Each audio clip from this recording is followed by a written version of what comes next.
Dans cette vidéo, on va abroger le sujet sur les intégrales qui était anti-septembre 2015.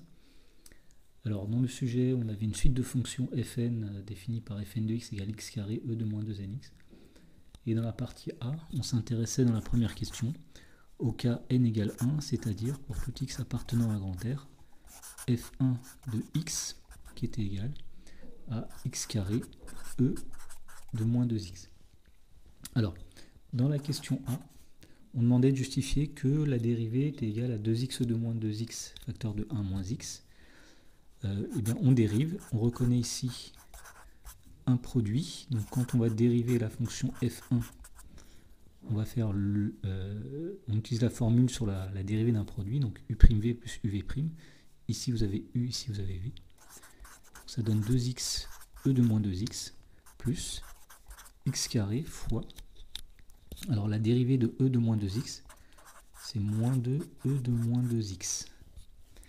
À partir de là, on peut factoriser par e de moins 2x. Donc ça fait e de moins 2x facteur de 2x. Ici, vous aviez plus x carré moins 2, donc moins 2x carré.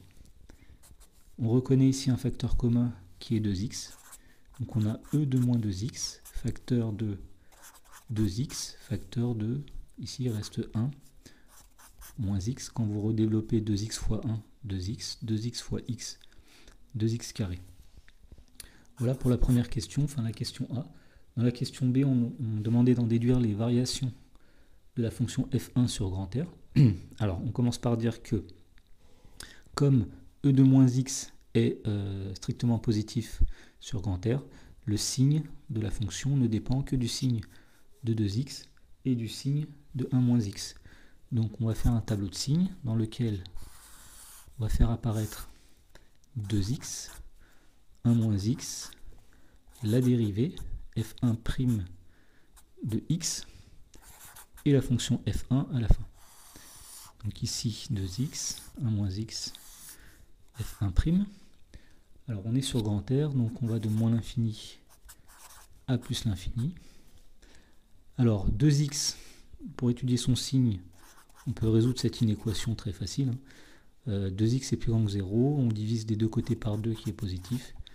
Et bien 2x est plus grand que 0 lorsque x est plus grand que 0. Donc ici on a 0, moins, plus. Maintenant le signe de 1 moins x, quand est-ce que 1 moins x est plus grand que 0?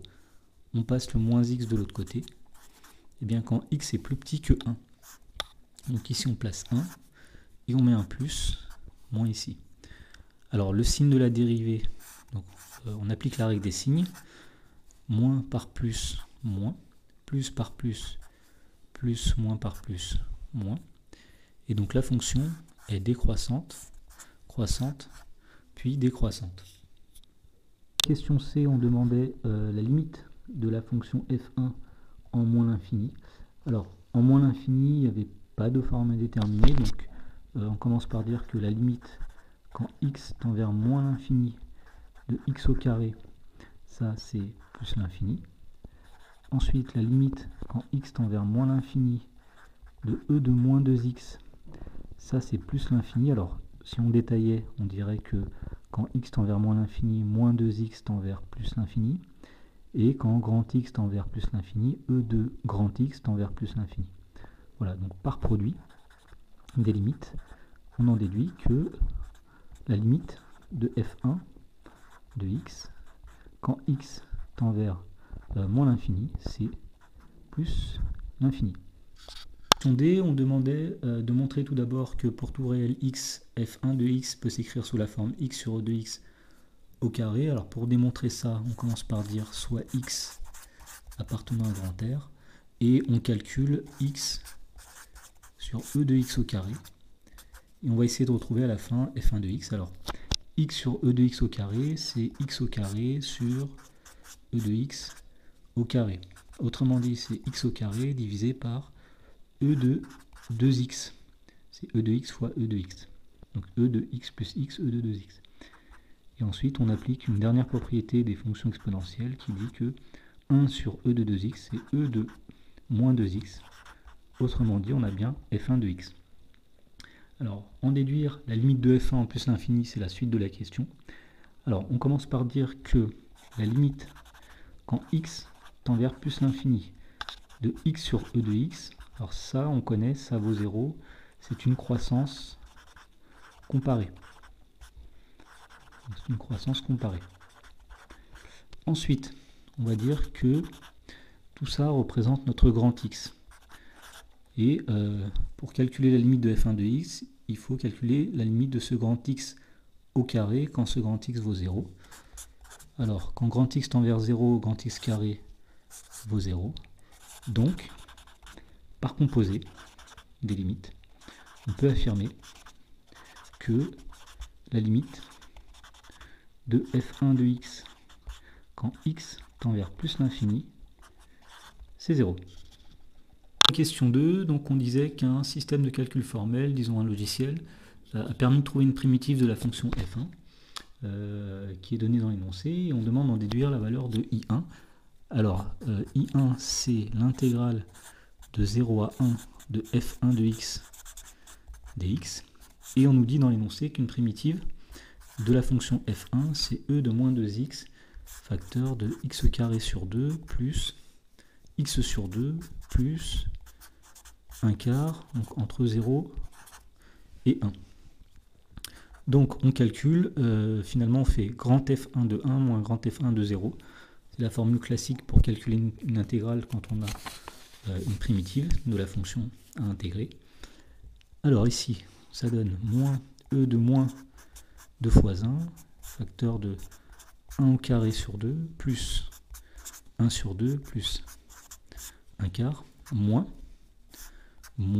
e de moins 2 fois 0, facteur de 0 au carré, plus 0 sur 2, plus 1 quart. Ici, on a e de moins 2, facteur de donc 1 demi plus 1 demi, 1. 1 plus 1 quart, c'est-à-dire 5 quarts. Ici, moins par moins, plus. E de moins 2 fois 0, c'est e de 0, ça fait 1. Et ici, il reste 1 quart. Donc I1, l'intégrale cherchée, c'est moins 5 quarts de e puissance moins 2, plus 1 quart. Dans la partie B, donc cette fois-ci, on revient au cas général des fonctions fn. Et dans la question 1a, on demandait d'interpréter graphiquement la quantité in, in étant l'intégrale de 0 à 1 de fn. Alors dans ce genre de question, on attend une interprétation graphique, c'est-à-dire en termes d'aire. Donc in, c'est l'aire du domaine situé entre la courbe de fn, l'axe des abscisses, et dernièrement les droites d'équation x égale 0 et x égale 1. Donc les droites d'équation x égale 0 et x égale 1.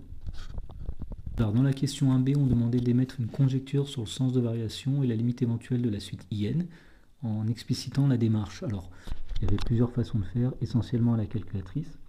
La première chose qu'on pouvait faire, c'est tracer les fonctions f1, f2, f3, f4, f5, f6, etc., etc.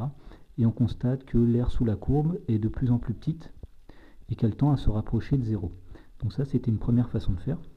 Une deuxième façon de faire, c'était de calculer avec la calculatrice donc les différentes intégrales, donc I1, I2, I3, I4, I5.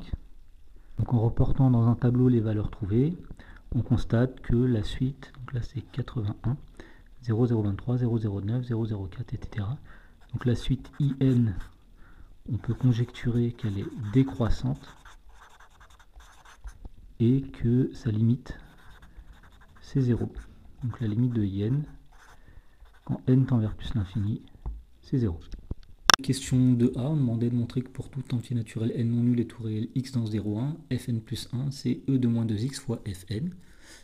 Alors, eh bien on commence par dire soit n appartenant à grand N étoile et x appartenant à 0, 1. On va calculer fn plus 1 de x, c'est-à-dire x carré fois e de moins 2 facteur de n plus 1 fois x. Donc on va développer l'exposant ici, donc ça donne moins 2nx moins 2 fois 1 fois x 2x. On décompose en utilisant les propriétés de la fonction exponentielle. Donc c'est e de moins 2nx fois e de moins 2x. Autrement dit, fn de x ici fois e de moins 2x. Question B, on demandait d'en déduire que fn plus 1 de x est toujours plus petit que fn de x pour n appartenant à grand N étoile et x compris entre 0 et 1. Alors, pour démontrer cette question, on va commencer par encadrer e de moins 2x. Donc on va dire que comme x est compris entre 0 et 1, moins 2x, on multiplie par moins 2, donc moins 2 fois 0, 0, 1 fois moins 2, on change le sens parce qu'on multiplie par un nombre négatif. Donc quand on prend l'exponentielle qui est une fonction croissante, on ne change pas le sens. Ici on a e de moins 2. Et donc on peut affirmer que e de moins 2x est toujours plus petit que 1 si x est compris entre 0 et 1. Alors, la dernière inégalité ne va pas nous servir. Donc si on multiplie des deux côtés par fn de x, qui est un nombre positif, on ne va pas changer le sens de l'inégalité. Et donc là on reconnaît fn de x, qui est plus grand que ceci. Et d'après la question précédente, ça c'est fn plus 1 de x. Question C, on demandait d'en déduire le sens de variation de la suite in. Alors d'après la question précédente, on a démontré que fn plus 1 de x est toujours plus petit que fn de x si x est entre 0 et 1 et n est un antinaturel. Alors on va appliquer la positivité de l'intégrale, donc ça veut dire que l'intégrale de fn plus 1 de x dx entre 0 et 1 est plus petit que l'intégrale entre 0 et 1 de fn de x dx, et ça c'est par positivité de l'intégrale. Donc par positivité. Et donc là vous reconnaissez le nombre in plus 1, ici vous reconnaissez le nombre in, donc on peut affirmer que la suite in est décroissante.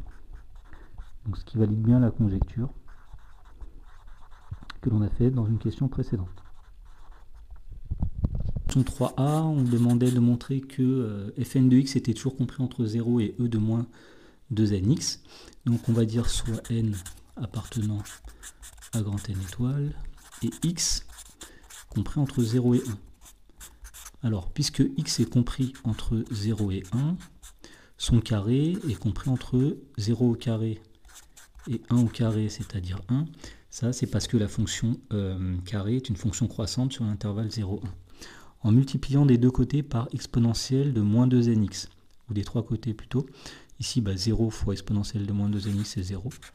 Ici, vous avez x carré fois exponentielle de moins 2nx. Ici, vous avez donc une fois exponentielle de moins 2nx. Et donc, on a bien démontré que fn de x est plus petit que e de moins 2nx est plus grand que 0. Enfin, dans la dernière question, la question 3b, on demandait d'en déduire un encadrement de la suite in. Alors, on va encore utiliser la positivité de l'intégrale, et d'après la question précédente, on peut dire que l'intégrale de 0 est inférieure ou égale à l'intégrale de fn de x entre 0 et 1, qui elle-même est inférieure à l'intégrale de e de moins 2nx dx. Alors l'intégrale de 0, eh bien c'est 0. L'intégrale de fn, ce qu'on appelle in, et l'intégrale de cette fonction, on peut la calculer. Alors une primitive de e de moins 2nx, c'est 1 sur moins 2n, e de moins 2nx, entre 0 et 1. Donc on en déduit que in est plus grande que 0, et plus petit que, alors on calcule ça quand x égale 1, donc ça fait moins 2n, e de moins 2n fois 1, moins, on calcule l'expression quand n égale 0, donc e de moins 2n fois 0. Pour finir, on en déduit que in est plus grande que 0 et plus petit que, alors ici, ça donne moins e de moins 2n sur 2n. Ici, moins par moins plus 1 sur 2n. Et ici, ça donne 1. Donc, on laisse 1 sur 2n. Pour finir, on va appliquer le théorème des gendarmes. Or, la limite de 0 quand n tend vers plus l'infini, ça c'est 0. La limite de l'expression moins e de moins 2n sur 2n quand n tend vers plus l'infini, plus 1 sur 2n, alors ça c'est 0. 1 sur 2n tend vers 0 évidemment. Ici quand n tend vers plus l'infini, moins 2n tend vers moins l'infini, exponentielle en moins l'infini tend vers 0. Ici vous avez 0, une limite du type 0 sur l'infini qui fait 0, donc 0 plus 0, 0. Donc d'après le théorème des gendarmes, eh bien on peut dire que la limite de la suite in, donc d'après le théorème des gendarmes, la limite de in, c'est 0, quand n tend vers plus l'infini.